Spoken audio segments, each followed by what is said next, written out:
Hey everyone, we're here to talk about a really cool game that happened on the Shadowverse Evolve Grand Prix. I believe this was the Kyoto Grand Prix, and I'm here with my guy Kit. You want to introduce yourself? Hey guys, I'm Kit. I am part of the Burn One SVE channel. I'm lucky enough to be friends with Pressure here, and he asked me to come on here to talk about this game. So I'm happy to be here. That's Yeah, about well, it. I'm lucky to have you as a friend because I would have no friends on this game. I think if if I Yeah. didn't meet you and if I didn't play you in that one game local. But anyway, so we're here to talk about this really interesting game. This is a sword mirror match. Before we get into it, I'm going to show the deck list and we'll have a little discussion and chat as to why we kind of think they chose these cards, what we think about some of the cards they chose, and how it pertains to our English meta. As at least just from me looking at these lists, it feels different than what we've experienced so far. One additional thing is this is towards the end of the set 2 meta. This was, I believe, a few weeks before the Uma Musume set came out, so they have had time to explore the meta a lot. But yeah, so let's get into it. I don't know the names. I know right guy's key, so we'll say him. But left guy, I don't know Japanese. Kit, I don't think he can read Japanese. I can't read that name. I'd have to look up So the kanji. yeah. So we'll get right into it. So this first deck, this is Key. This is the guy on the right. He's playing a very standard sword list, I would say. The only thing that's missing to me is Amelia in this list. What do you think about Amelia right now in Sword? Because I think there's like I could see you not playing her, but in a list like this, I feel like you'd want to try to fit her in. But what do you think about Amelia right now? Because neither of these lists have her, and I feel like she's kind of a staple that a lot of the NA players are using right now. Yeah, I really like the card. The card reads amazing every single time, right? Yeah. It's just I'm wondering maybe this was a meta decision and stuff because obviously this build is not playing was it Maid Gunner, right?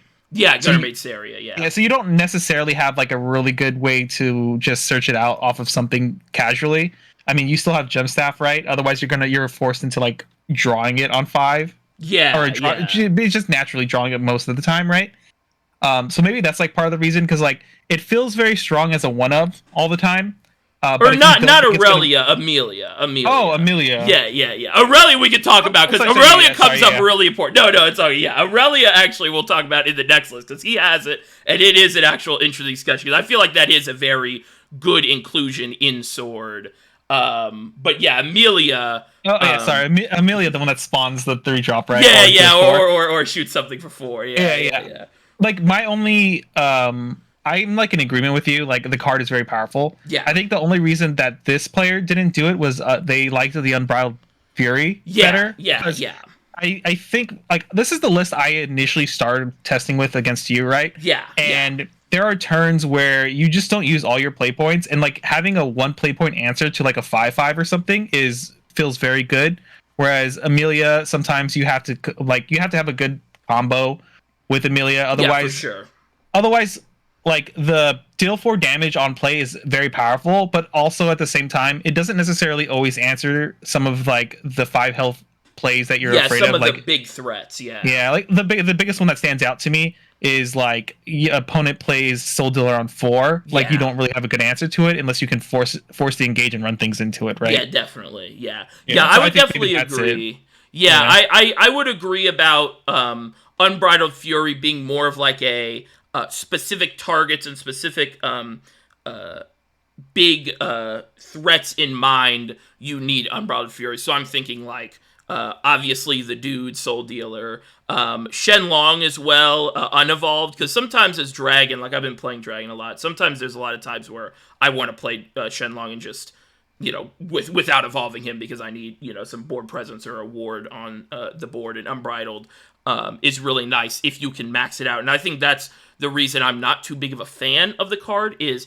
to me, it feels very win more, where if you have a huge board, it's going to be amazing and you're just going to roll over your opponent. But if you're behind and you top deck it, you're going to feel really bad, because you need at least 3 guys, I would say, for it to be really hit things that are good enough to put in the deck, And for me, the reason I like Amelia is this might be super digital brained, but it really reminds me of Orthrus Junior Hellhound from Digital, and that card was so Mhm. insane. And it's 4 mana 3. You get one less attack, but it's 4 mana 3/3 deal 4 is really strong on paper. I feel like in practice, it's been pretty strong. And also, Soul Dealer's only like one card. I feel like Amelia kills a lot of other cards, but it is definitely an interesting decision.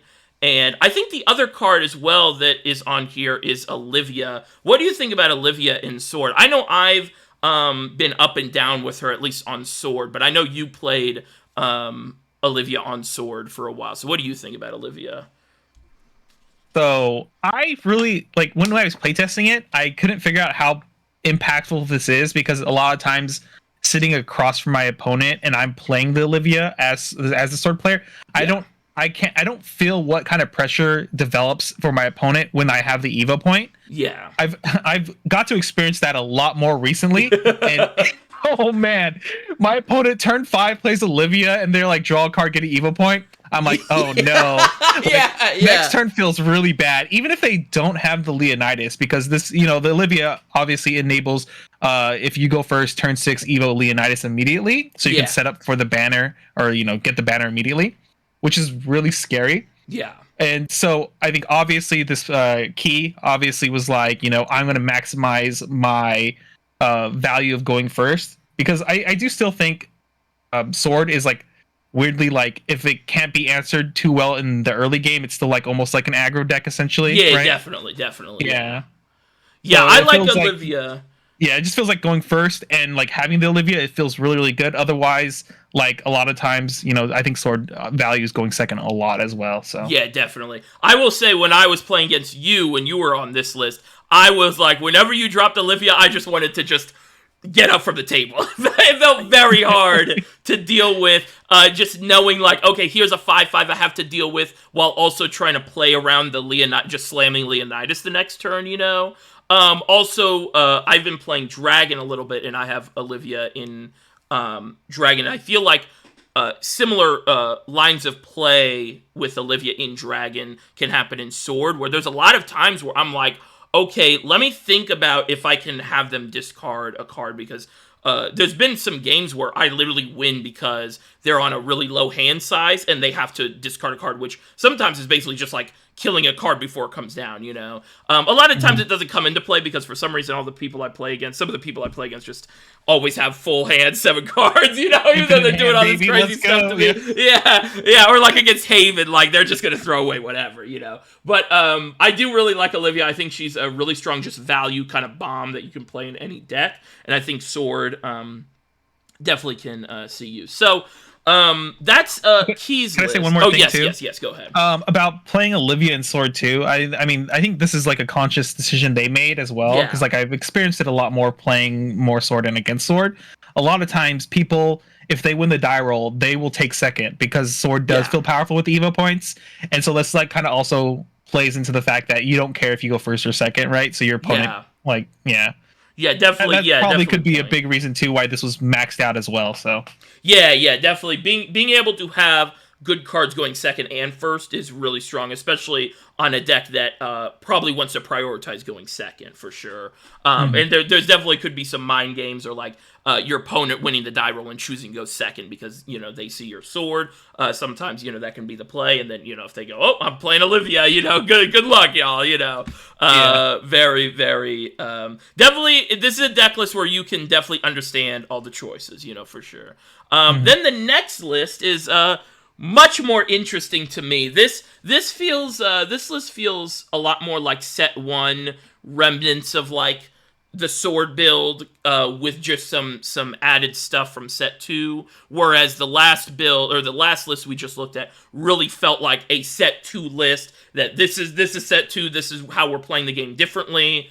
And like that, this list feels much more like, okay, we're gonna still play the Tsubaki, we're gonna still play the Honored Front Guard, and we're just adding on Leonidas and some other stuff. So a few things I want to point out is it's interesting that he's playing 2 Quick Players and 2 Novice Troopers. And then he's also playing, what was this? Luminous Knight, right? This is Luminous Knight, Knight. yeah. What do you think about this card? I know set 1 I didn't like this card. I don't know. Maybe set two. There's some like stuff. I don't know. Honestly, I don't know. Like, it's cool.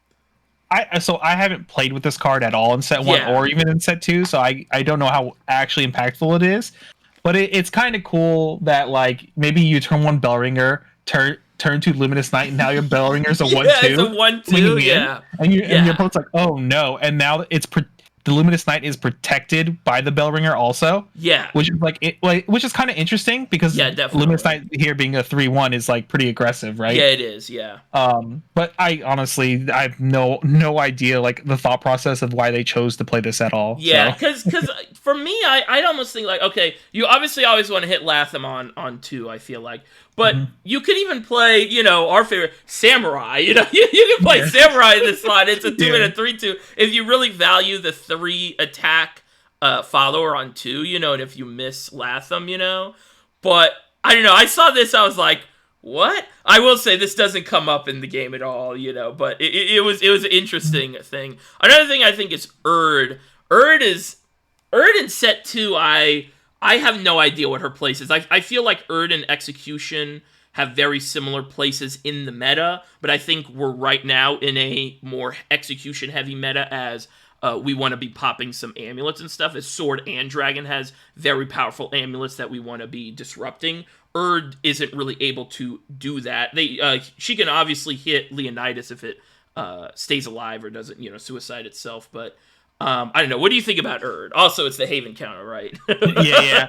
Well, I mean, exactly what you said, though. Like, this card, so Execution and this card almost feel like they fulfill the same role. Yeah. Personally, I think Execution might be better right now too. because at least with the North American meta and the stuff we're dealing with locally, it feels like Execution is the play. Yeah.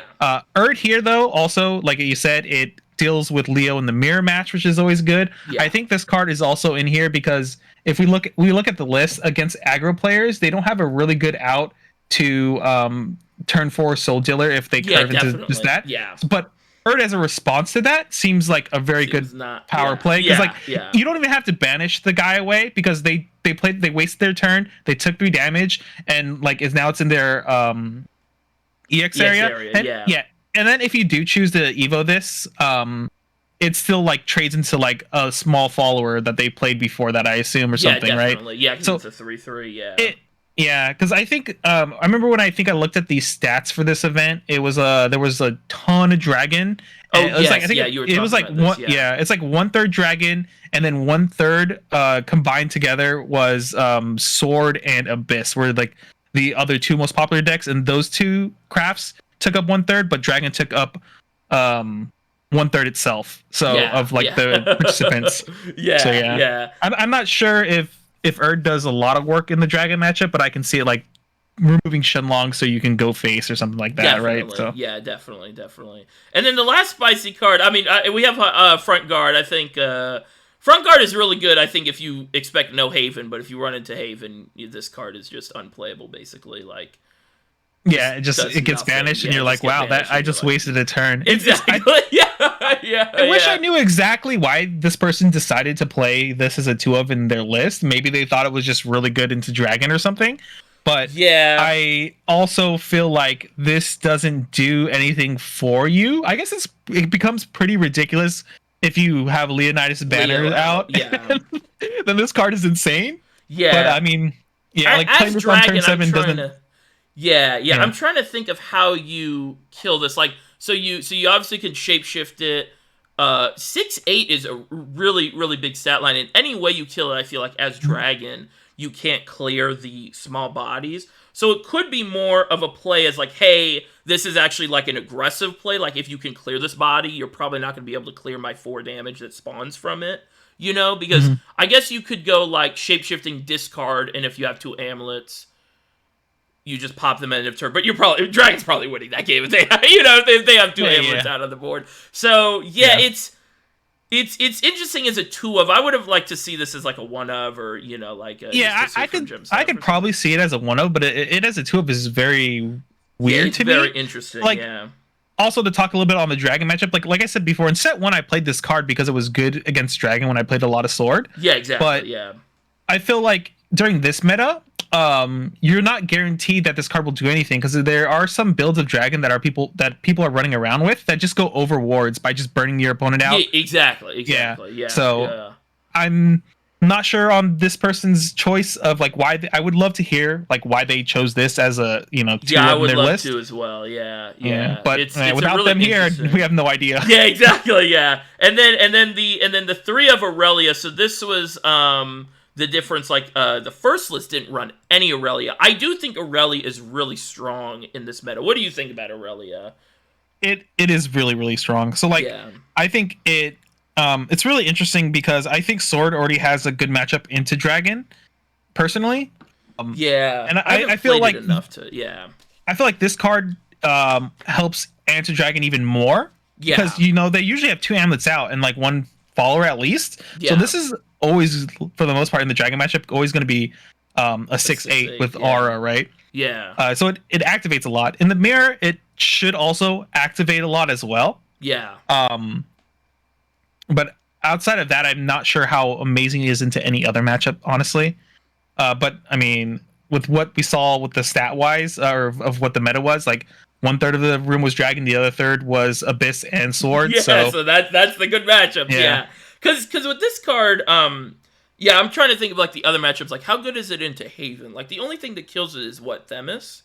If you have, but they don't even have three stuff yeah. out on the board much though, right? Like, Yeah, a lot of I think the only turns where Haven will have three things on the board is like I know during this time a lot of the Kaguya builds were running around, so maybe like after a yeah, turn where Kaguya like evoed and they played an amulet from hand and they had the other amulet got summoned to the board, then this comes down and it's a 6/8 with aura, so it can't be pinged by anything, can't be targeted by any of the targeted removal that Haven has. yeah, So like maybe this is good in those matchups. But personally, I think this card isn't that alive, or like it's not a live card as often as you normally would have thought it yeah, would be. I feel like definitely, yeah, and yeah, with the Dragon matchup, I will say I haven't played against Sword enough to really, I think, solidify what I think about Dragon versus Sword, but I feel like this is the card that solidifies for me shape shifting in Dragon, because yeah, this card is very hard to out as Dragon unless you have the shapeshifting mage, because that's pretty much it that can counter it if you leave it standing. Of course, leaving it standing can be a little risky against Dragon, but if you're Sword, you're going to be playing aggressive. This is basically guaranteed 6 damage if it becomes active. So yeah, I really like this card. I like this choice. Last card is the one of Tsubaki. I don't know about Tsubaki if you're thinking there's going to be a lot of Dragon, which I feel like this deck kind of is built around, like, that they think there's going to be a lot of Dragon, right? Because they have the 3 Aurelias, the 2 front guards. yeah, I'm unsure of like the Tsubaki reasoning because a Yeah. lot of maybe it's just because the dual package of it being storm but also removal on a body is like always Yeah. going to be decent. Yeah. Yeah. Because I just feel like you can never play this as Storm because it just gets breathed on. I just get exactly. get breathed on, and then see ya. I actually played against someone that had Tsubaki in their list. It was actually pretty rough. She was killing my Shenlong and some of my other stuff, and also like just 5 storm damage. Is pretty good, but I don't know how legit it is, and I think if I knew coming into it, like, okay, I gotta prepare for Tsubaki, I would just hold my breaths and stuff more. But yeah, I do want to try, just seeing Tsubaki, I do want to try like a Storm Sword list, but that's for another day. But now that we talked about the deck lists and stuff, I think it's time we watch the actual game, and it's a real interesting one. I think there's some interesting plays that we're going to talk about. Definitely like some things that are like why they made this play based on their deck lists, and let's check it out. So on the right key, he's going second, so we're looking for the turn 3 Flow Fencer, of course. And on the left, he is going first, so I don't know, what's the best turn 1 play you think? I like Quick Blader, but Swordsman is also good. I don't know. What do you think is the best turn 1 play in a mirror match? Swordsman or Quick Blader? Quick Blader face, baby. Yeah. On that gem. Just go. Let's Just do get it. in there. Let's go. Get in there for the one. Yeah. Also, but I guess going first also, there's not a lot of really good outs to if you go first, just literally dropping mid leader on one in the Yeah, mirror. I guess in the So like mirror, that's yeah. it feels pretty safe in the mirror. So like that is a very good optional play as well. That's Because true. then That's because then true. you can Evo on two and answer anything they play in the board or something. That Or is yeah. true. That is true. Yeah. All right, so let's see. So they got. Unfortunately, this is kind of early on in the GP meta, if you would say. So they don't really show us the hand. Of course, he got the turn one quick blader, like we were just talking about. Yeah, let's go. So we're gonna have to just assume kind of what they have in their hand, or just kind of play like we don't know their hands because we don't know their hands. Yeah. So on the right, he decides to go for the bell ringer and no ward, which I think is, I don't know. Do you think not warding here is the correct play? I feel like if you ward, what can they play on two? Unless I'm being silly, that can kill bell ringer, like going first on two. What can kill Bellringer if you ward? Another Quick Blader, I guess. They can play the second Quick Blader, kill Bellringer. But Yeah, you prevent two damage. yeah, two quick blader immediately is like the only out I'm seeing, honestly, in Yeah. these lists. And the guy that presented the quick blader two is only on two quick bladers Yeah, anyway. exactly. Yeah, yeah, that's gonna come up. It's like he's only on two Quick Blader. Yeah, yeah, yeah. Yeah, so but obviously we don't know if Key knew that or not. Yeah, yeah. Yeah. So I feel like I would normally ward here, but I don't think it's that big of a deal. I don't think it's that big of a deal at all. So now in two, we're looking for, a Latham, of course, maybe two one drops. I feel like if you do two one drops, it's your hand starts to become a little weak.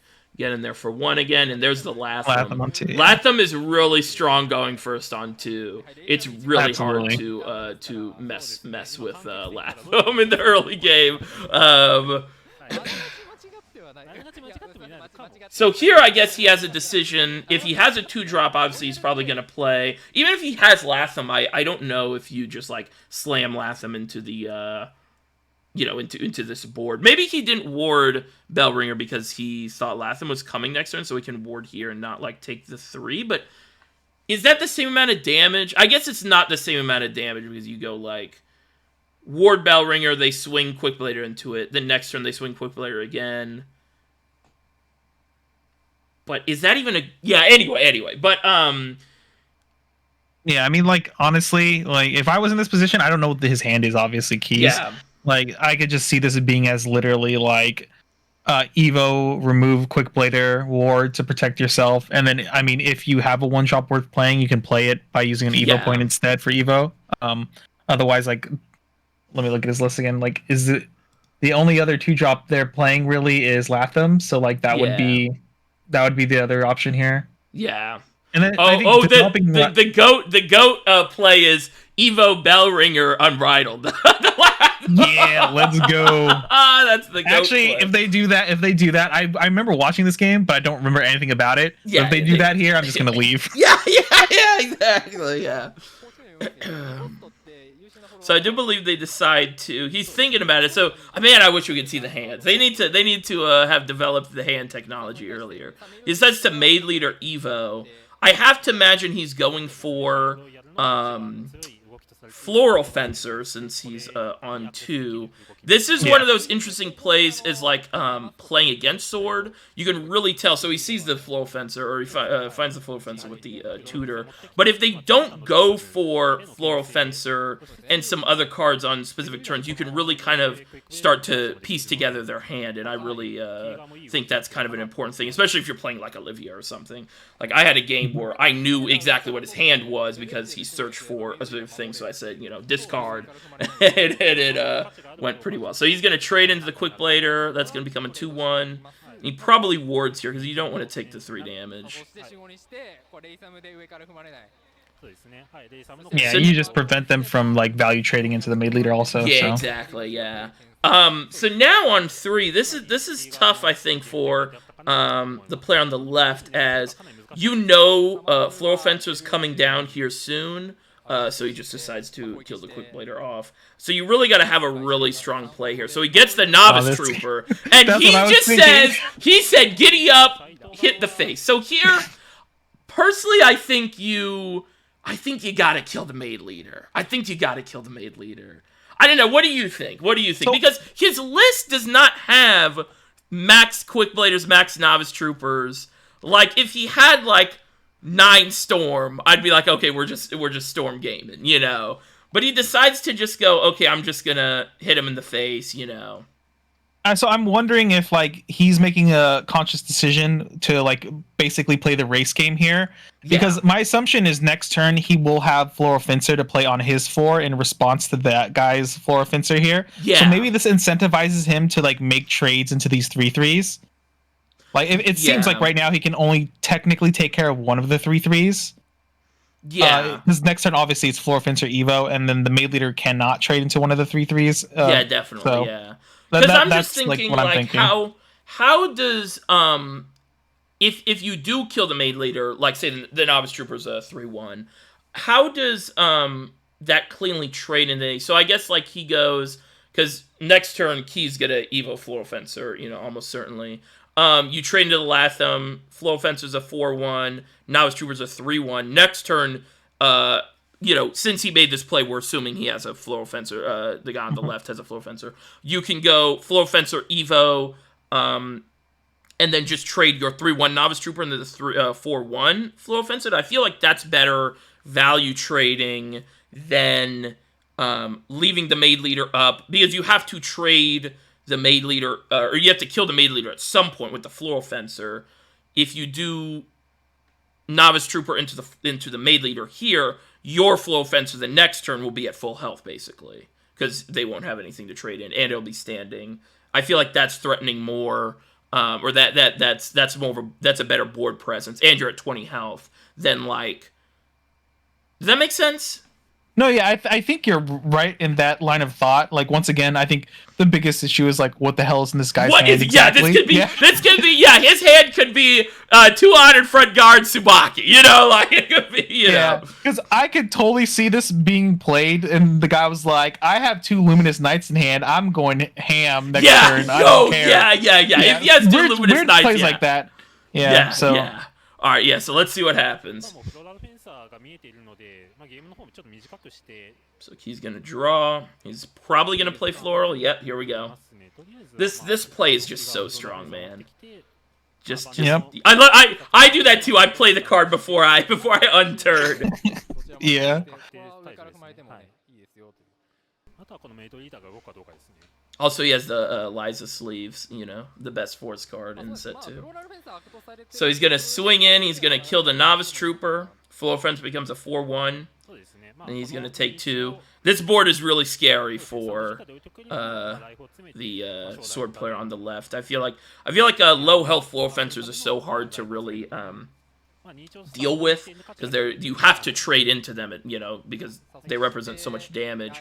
But you're also dealing with, you know, 2 guys that you can't interact with at all unless you have a spell, and you probably have to take very unfavorable trades into the Floral Fencer. So on 4, you want to see your own Floral Fencer here probably, and then you probably want to be able to do Floral Fencer, Evo, kill the Maid Leader, trade Latham into Floral Fencer, but since he hasn't slammed it, I assume he missed Floral Fencer on 4, so we'll see what his play is here. This is where I really like cards like Amelia, where you could just go Amelia, pop the Floral Fencer, swing Latham into the Maid Leader. So here his opponent does not exist. His opponent, he is playing solitaire right now. He says, I am going to race. It is time to get on the horses. Yeah. It's time to race. I think this is the right decision, unfortunately. You think so? Only because, I mean, obviously we're seeing his hand out. It was definitely the right decision. Yeah. But the issue here is like you said, I think he made a suboptimal play last turn. Yeah. Which means like his hand probably was actually just, I don't want to say garbage, but it seems like that might be really bad right here. Yeah. So maybe he's just like, I gotta play to win. Yeah. And not play to like elongate the game. Definitely. Yeah. I could also see he could be maybe trying to board lock his opponent, you know, make it awkward so that if either one, if he plays something, it's a board lock, or two, make it awkward so that if he wants to play another Floral Fencer, he has to trade stuff in. I do feel like that's not, the best line of thinking, but if his hand is that bad, then I could see that. His hand could also be like double Albert, and he's like, I have so much storm damage in hand, I can outrace him. Let's see what happens, Mhm. 剣豪ファンファーレははい、これはマークもうとしてもターン渡してっていう形そうですね、相手のライフを詰めに行く、体力を詰めて、もうフローラルフェンサーの盤面には付き合わないよという姿勢ですね。体力差で有利つけているので、お相手のキー選手から対処してください。Like, this is actually a pretty good board state. If he has the really good storm in his hand, like an Albert or Yeah, honestly, some other his novice hand. I mean, his hand next turn. If his two cards in hand is literally like Novice Trooper, Quick Blader, which would probably be impossible or something like that. Yeah. Like, if Key decides not to race and ignore the board, also like he just dies next turn, right? Yeah, definitely. Yeah. Ah, So here comes the swordsman. He decided to tap his the other swordsman. So so now he says, okay, I'm gonna deal with the board. I think he probably realizes he's in a more advantageous position in terms of like the value he has in his hand and on the board. So he's just like, okay, I'm just gonna play it safe, kill everything. Reset the game state. Yeah, reset the game state. Yeah. And it's like, I have more cards than you. I know your hand is probably and then he, and then the best players in the world, he's gonna play the Floral Fencer anyway. So does any play he did there matter? Probably not, because he had the second Floral Fencer going second. Dude, some people are born with it, bro. I mean, this is. And he gets the 4-phase damage And he gets too. the yep. Oh my god. I gotta say though, Swordsman putting in the work that Swordsman turn, is right? putting in a Without ton of Swordsman there, that play would have been completely different for sure. So this play coming up, I think he thinks about this for a while.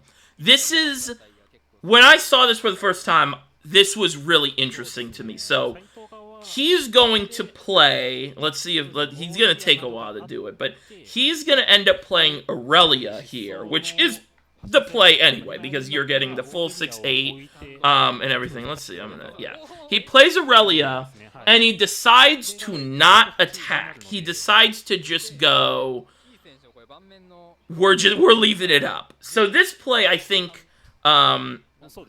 is really interesting, because if he has... So when I first watched this, I was like, oh, if he has double Novice Trooper, he wins the game next turn. But then I looked at his deck, and he only has 2 Novice Troopers, and he used one earlier. So then I was like, okay, if he has the Albert, he wins. But no, because he doesn't have the evolve points next turn to Albert Evo, deal the 6 damage, plus the 6 from Aurelia. So I really don't know what this play was. Like, I don't think there's any combo cards he could have in his hand where this play makes sense. I was gonna say this play makes sense if like you said, either like double Novice Trooper, which obviously we know he doesn't have anymore, but Novice Trooper plus Quick Blader Evo is is it? No, cost you have 3. to be at 7, yeah.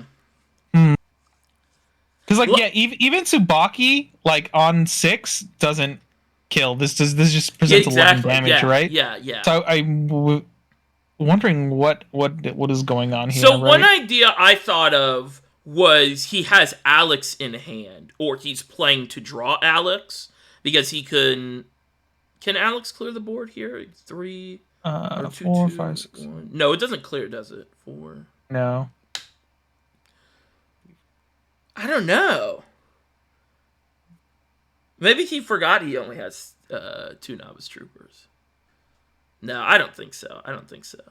Well, I mean, I guess technically Alex plus the swing from Aurelia would clear the board completely, but I mean, you could ignore one of the floor fencers, because like if they have an out to Aurelia, then you lose anyway. Yeah.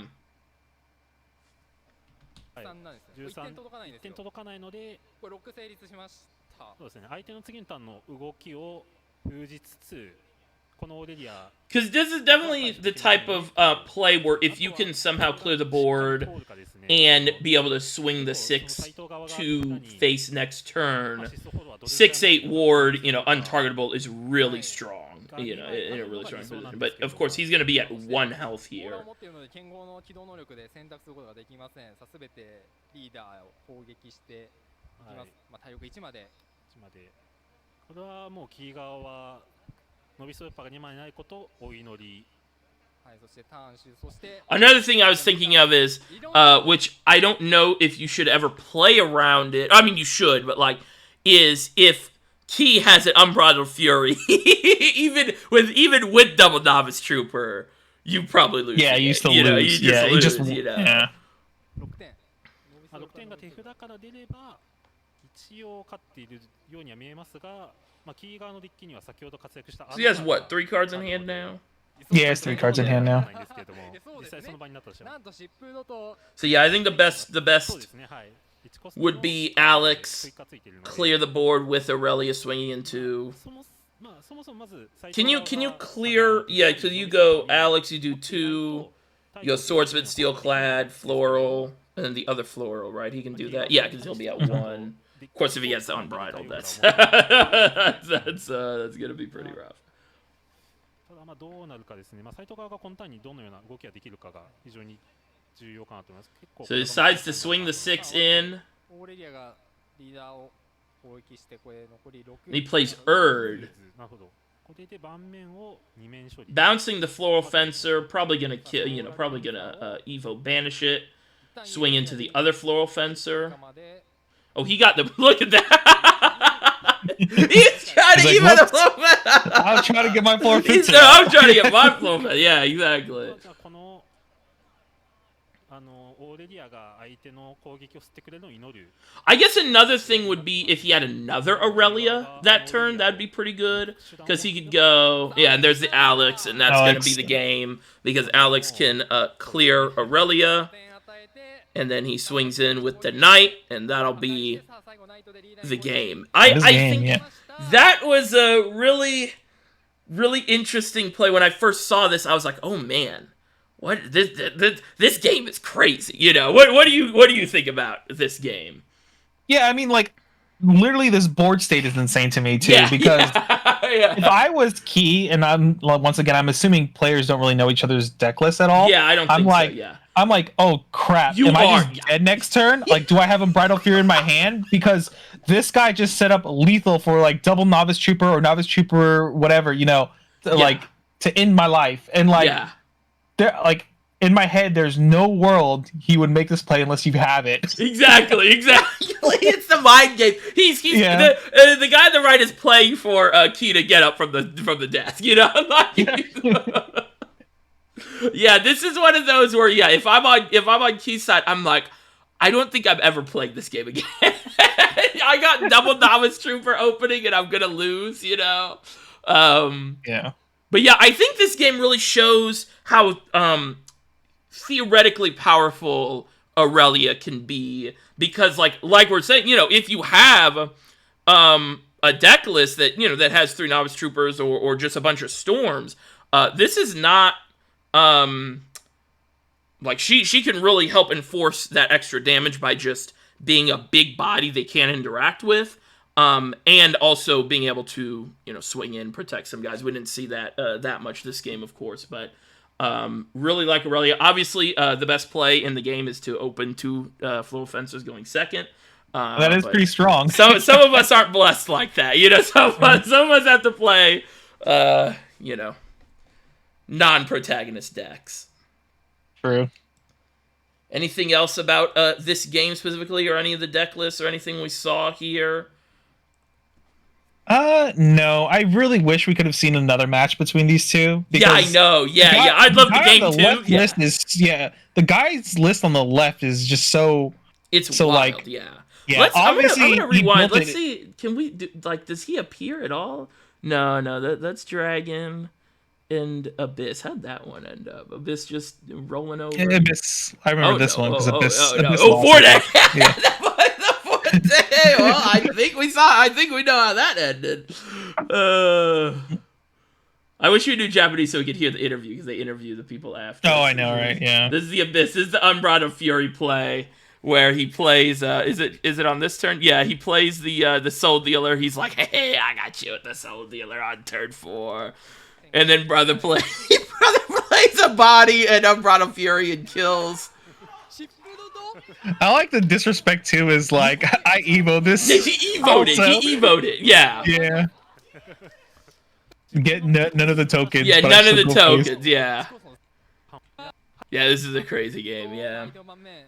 And he's just like, all right, see ya. So we've learned that you need to open 2 floral fencers to win every game. One thing That I loved seems like- about this was so they do a little. I wish I still had it up, but they do a little sort of interview, or like kind of like why you chose your deck, why you chose your class, stuff like that. And he said one card that I think is underrated, or I forgot how it was worded, but was Olivia. And I love that both the games we saw of him, he just out aggroed his opponent, and we never saw Olivia come down. It's like, Guys, listen, Olivia's broken. I know we never make it to turn 5 to play Olivia, but if we ever did, exactly.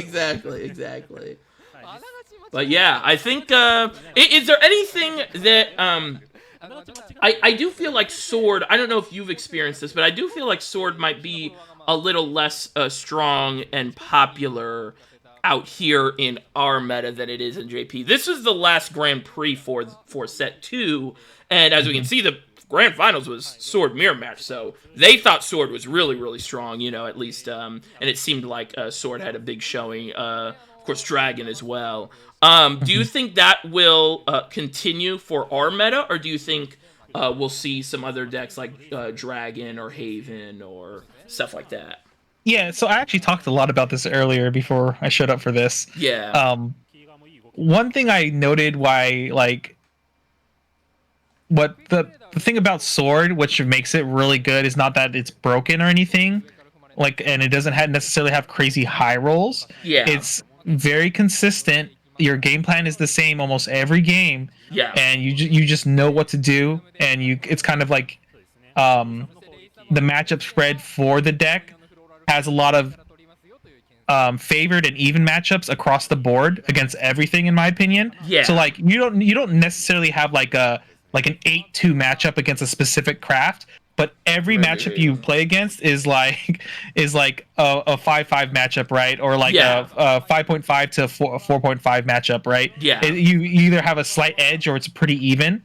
And I think that's part of one of the reasons why Japan really liked Sword. Yeah. And also, one thing I talked about too is, unlike Japan, our tournaments are we have 4 to 5 rounds and then we just go to top 8. Yeah, exactly. Yeah. Where Sword can shine better in tournaments that are long form, over 2 days, like Japan, where they have 12 plus rounds leading into top 8. Because the most recent GP was 16 rounds or something before top 8. It was insane. Yeah. It was 16 rounds. So a deck that is designed to search, do its thing, and have just enough answers to deal with the meta is probably over a long exhausted tournament like this will have better results than other decks that might technically only in a best of 1 would have a better win spread against Sword, but because of how long the events are, Sword has a slight edge that it normally wouldn't have in smaller events. Yeah, I would definitely agree with that. I think that makes a lot of sense. I think definitely Sword is the type of deck where you just have to know the basic game plan, and when you see your opponent, what they're playing, just know, okay, I need to find this card for this matchup, and that's it, basically. It's really easy to execute that game plan. I do feel like in America we have or NA, I don't know, global community. What do you call the the non-Japanese meta? But in Weiss, we would always call it the foreign community or the West. Oh, okay, basically. Yeah, the West, yeah. And I think we know out here in the West that Sword is pretty strong if we don't tech for it. So I think a lot of decks are heavily tech for it, and when it's heavily tech for, to me, it feels really bad to play, because it's just, okay, here's my Leonidas. If you have the execute, shake my hand, GG's. But if you don't, you're probably gonna lose. And I feel like a lot of people recognize that, hey, I need to be playing executes, I need to be playing maybe urds, I need to be playing banishes, I need to be playing yada yada whatever.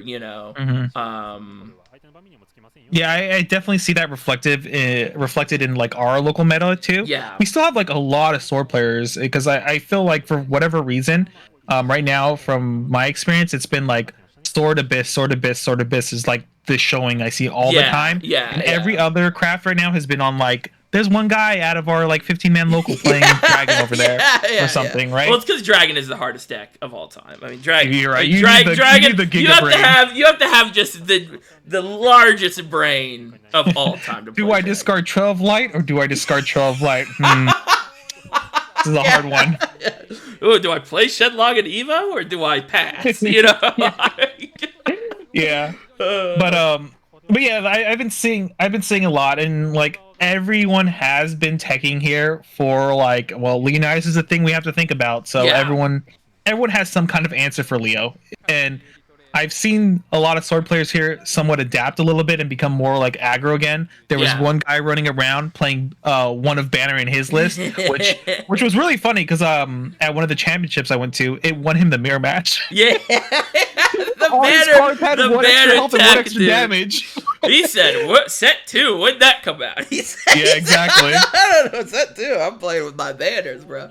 I definitely want to try to find a sword list that maybe beats Dragon, because right now I do feel like Dragon is really, really strong, and I'm just scared about like Haven sword matchup, because I want to play sword. I mean, we got Amelia. Amelia's my favorite character. I want to play sword. I want to, head empty. My play points, don't exist.